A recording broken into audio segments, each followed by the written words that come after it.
Hi again.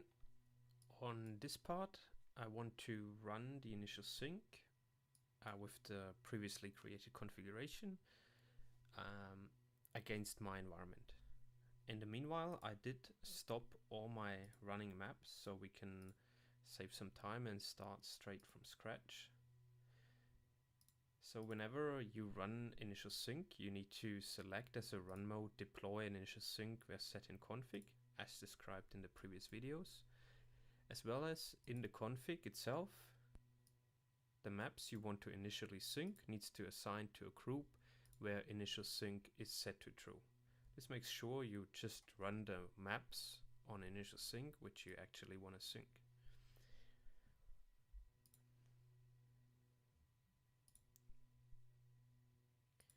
In this case, I do not want to apply my solutions. I just want to run the initial sync because I did apply them already earlier. Yeah, I would just go start now and then explain a few more things. So there is one constraint. It does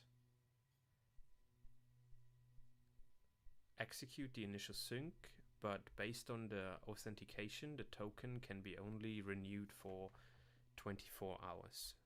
That means after 24 hours, the initial sync is most likely stopping. So, but if you start it again, it will catch up there where it stopped.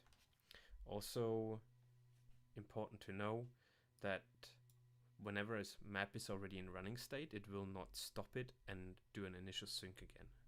It will just do an initial sync on the maps which are not running.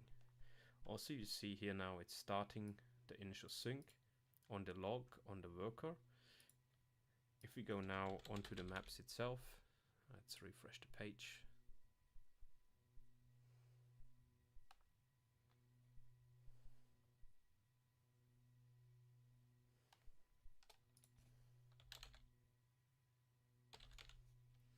You will then also see that it started the initial sync. From there, this can take a while, but it will work on the map configs from top to bottom.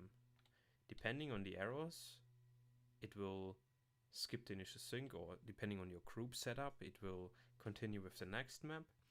But in the end, all the errors you get, a part of it will be outputted in the log file, but ultimately you want to also, if you have syncing errors, you also want to look into the initial sync details as you would do it manually as well.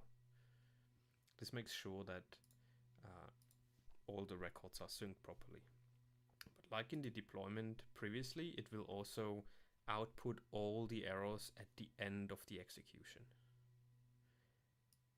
Now this is pretty much how you start the initial sync. Now it's just a matter of waiting until the tool has finished the sync. This could take a couple hours, but the difference between doing it manually and here automatically is that you do not need to wait for it. You can choose just do something else in between.